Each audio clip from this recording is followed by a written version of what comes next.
I know you homeschool, and I'd like you to homeschool my son when school starts back up. He had some problems at school last year, and I don't want him going back. He's 8. Yeah, no, sorry, I'm having some medical issues and homeschooling my son is going to be a real challenge for me. Besides, I homeschool him because he's my son. Do you mean that you're looking to hire someone to privately tutor him independently full-time, like an old school governess? I'm working full-time, I can't afford to pay a nanny. I'll reimburse you for your cost to pick him up and give the same amount for school lunches so you can feed him during the day. I get that kids are expensive, I do, but you're not going to find anyone who will babysit for free all day, and you're asking for a lot more than I'm offering you the same as the school. Why should it cost more than that? What is going on, everyone? Welcome to r/ChoosingBeggars. Now this is one of my all-time favorite subreddits. Now let's start with a review from Golden Boy.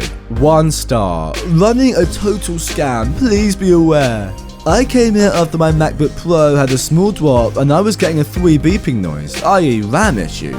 They quoted me $95 and 3 to 5 business days just to diagnose it. Being in the medical profession, I trusted my instincts and got a second opinion at a different repair shop.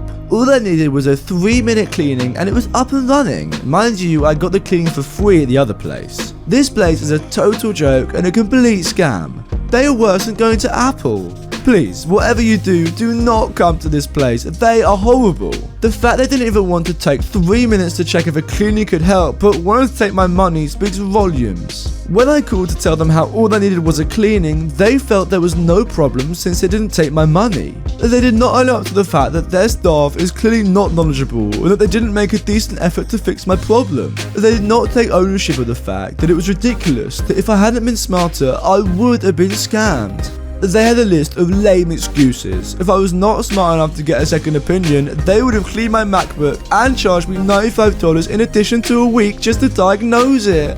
All it needed was a cleaning. Terrible company with terrible staff and clearly terrible management. Please do not ever go here, you will get scammed. You will get scammed and spend a lot more than you need to. They are worse than auto dealers who push things you don't need for your car to get fixed. Now, interestingly, the owner of this business has actually replied to this 1-star review. Hello mom, this is Chad, most horrible manager ever. Sorry for the delayed response. I was busy scamming a little old lady out of her life savings. What a score! So, real talk, you came in here mad. You were mad at our desk employee before he even opened his mouth. It was kind of amazing to watch. How is a person already so perturbed at us? I assume someone from our shop must have cut you off in traffic or something, because most customers aren't annoyed with us before they walk in the door. It usually takes a few minutes before we can really annoy you. After talking to you for a moment and you telling us how you are a med student and need your computer very badly, our employee took your machine into the back.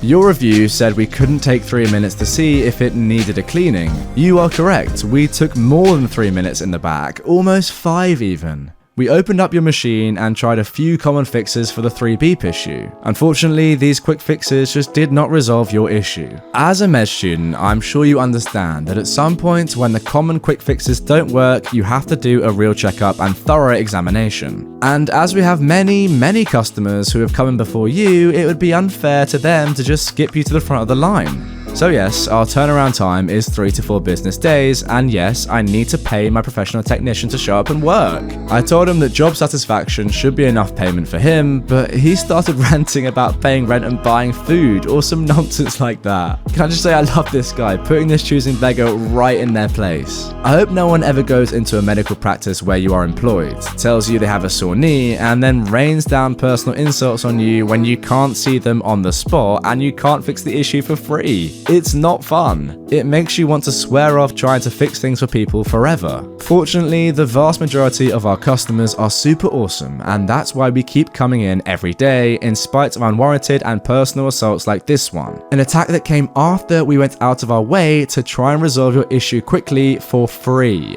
Speaking of which, I noticed that you wasted no time in unleashing your fury upon us for being unable to fix your problem on the spot for free, but haven't left any other reviews, including one for the shop who was nice enough to resolve your issue at no charge to you.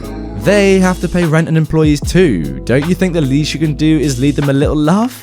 Anyway, gotta go. So many scams, so little time. It's genuinely so nice to hear a choosing beggar actually put in their place for once. Usually we just hear the stories of what they actually did, but we don't get any sort of response. It's way too easy in this day and age to leave a review online and you can just make it 1 star even when the service might have been 5 star. It's totally up to you. This is why owners like Chad have to be so careful of choosing beggars like this and get right on top of them and put them in their place. So well done, Chad. Choosing beggar mom wants me, a cancer patient, to homeschool her kid for free. Some background info. I beat breast cancer in my late 20s and unfortunately recently confirmed that it has returned. I homeschool my almost 13-year-old. I'm not a fundamentalist or isolationist, I'm just a normal mum who feels that her particular child is well suited for independent learning. Keeping up with homeschooling during chemo sucked before and I'm sure it will suck again, but I plan to keep at it. He's always had an easy time making friends and staying ahead with educational progress, so we are known as a success story for homeschooling going well. This is important. I received a call this morning from a number I don't recognize, but since it was my area code, I decided to answer. I ended up regretting it. This just happened, so quotes are as close to verbatim as possible. Hello? Is this 206? Yes, who's calling? I am relationship to goddaughter. She gave me your number a while ago for emergencies. Oh, okay.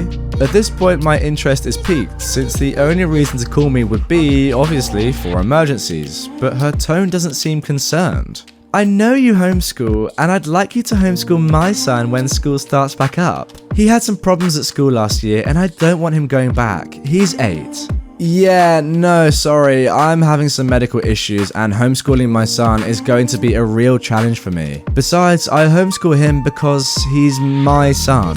Do you mean that you're looking to hire someone to privately tutor him independently full-time, like an old school governess? I'm working full-time, I can't afford to pay a nanny. I'll reimburse you for your cost to pick him up and give the same amount for school lunches so you can feed him during the day.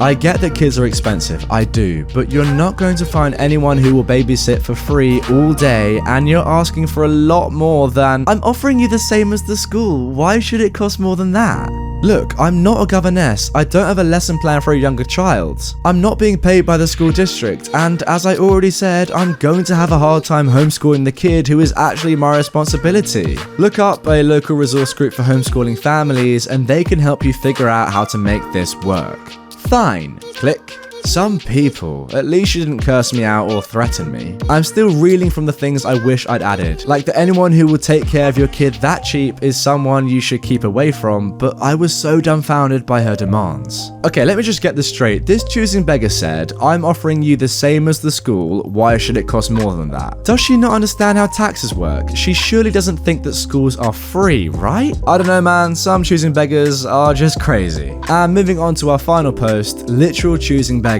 So there was this beggar woman in my old neighborhood. I'd give her $1 or $2 sometimes. I felt sorry for her because she had a kid she used to drag around. She got used to it, so she started knocking on my door daily. I was okay with giving her $1 on the street, but knocking on my door was not okay. Every time she knocked, I would decline giving her money until I stopped opening the door altogether. One day, I was returning home and I saw her through the corner of my eye coming towards me. I pretended I didn't see her, opened the door, walked inside and closed it. She starts knocking on the door aggressively. Hey, what's going on? Hey man, I need money. Look, I'll give you money sometimes on the street when I can spare it, but you can't go knocking on my door. Please, I need it. You are one of the only good guys around here. Okay, look, here's $2, but never knock on my door again. Now, this choosing beggar looks at the $2 disappointed. What's this? I've got to buy medicine for my child. He always said that. The kid was fine. I need at least $10. I paused for a minute. So, it's not enough then? No, I need 10 or more. Okay, I see. I extended my hand to him and he gave me back the $2, probably expecting me to hand him a larger bill. I said, okay then, bye, and closed the door. Never gave anything to him again. Now that is the way to deal with a choosing beggar. Don't get me wrong, having to beg is probably horrible, but you can't be a beggar and also be a choosing beggar. That makes no sense. This person is literally preying on one of the kindest, most giving people in her neighborhood. That is just disgusting. Surely you should just be grateful for what one person can offer you for free. Anyway, that is the end of this episode of r/ChoosingBeggars. Now, I haven't made another one for a long time, but I have made some more. So if you want more from this subreddit, click on the playlist right away. Also, let me know any other subreddits you'd like me to cover. With that being said, I will see you all soon with some more Reddit stories.